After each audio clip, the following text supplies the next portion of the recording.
ગુજરાતમાં Eklavya model residential school યોજના એક અભિનવ પ્રયોગ સાબિત થયો છે।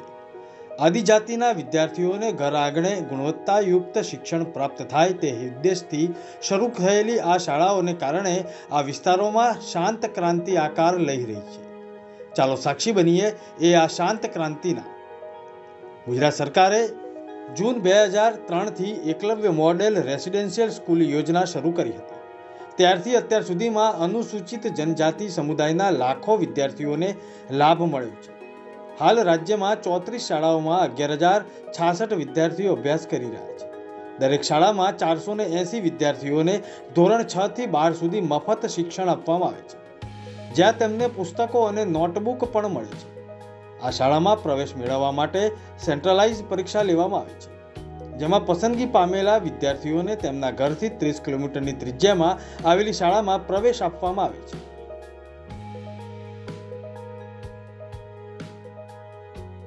मैं पिछले 6 सालों से इस स्कूल में पढ़ रही हूँ। हमारे आदिवासी विस्तार में महंगी फीस भर के अच्छी शिक्षा लेना मुश्किल है, लेकिन सरकार की आदिवासी छात्रों के लिए शुरू की गई एकलव्य स्कूल में हमको फ्री में अच्छी शिक्षा, यूनिफॉर्म, स्पोर्ट की सुविधा, रहने और खाने की अच्छे से अच्छी सुविधा फ्री में मिल रही है।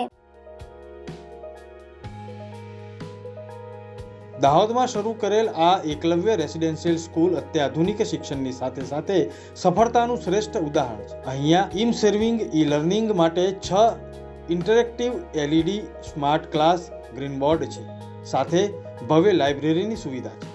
કમ્પ્યુટર લેબમાં 40થી વધુ કમ્પ્યુટર વાઈફાઈ સાથે જોડાયેલા છે। અહીંની સાયન્સ લેબમાં બાળકોના મનમાં ઊભા થતા તમામ પ્રશ્નોના જવાબ છે। हमारे स्कूल में हर क्लास में स्मार्ट क्लासेस लगी हुई हैं, प्रोजेक्टर रूम है, लाइब्रेरी है, स्पोर्ट्स फैसिलिटीज़ हैं। ये सारी सुविधाएं बच्चों को फ्री ऑफ कॉस्ट प्रोवाइड करवाई जाती है। इसका उद्देश्य अनुसूचित जनजातीय क्षेत्र के बच्चों का विकास, ओवरऑल डेवलपमेंट करना है। દાહોદની આ એકલવ્ય શાળામાં વિદ્યાર્થીઓને અલગ અલગ હોસ્ટેલની સાથે રહેવા માટે ઉત્તમ વાતાવરણ મળે છે। અહીં શરૂથી દિવસના અંત સુધી પૌષ્ટિક ખોરાક પીરસવામાં આવે છે। દિવસની શરૂઆત સવારના નાસ્તાથી થાય છે, પછી લંચ અને પછી ડિનર પીરસવામાં આવે છે, જેમાં ફળ, સલાડ, દૂધ અને દહીંનો સમાવેશ થાય છે। રમતગમતની દ્રષ્ટિએ ખોખો, વોલીબોલ, કબડ્ડી, ફૂટબોલ અને ક્રિકેટ માટે એક મોટું મેદાન છે।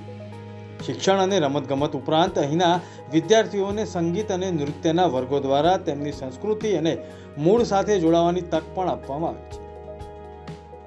हम इधर 6 साल से पढ़ रहे हैं। हमें तब तक हमें इतनी सारी सुविधा मिली है, हम इधर आके बहुत खुश हैं और हमें इधर बहुत सारा अच्छे से अभ्यास मिल रहा है। એટલું જ નહીં પણ યુવાનોના ભાવિને વધુ મજબૂત બનાવવા માટે સરકાર આર્થિક મદદ પણ કરે છે। દરેક વિદ્યાર્થીને સ્કૂલ ડ્રેસ માટે 4,000 રૂપિયા મળે છે। તેની પાછળનો વિચાર એ છે કે દરેક બાળક સ્વચ્છ અને વિશ્વાસથી ભરેલો દેખાય।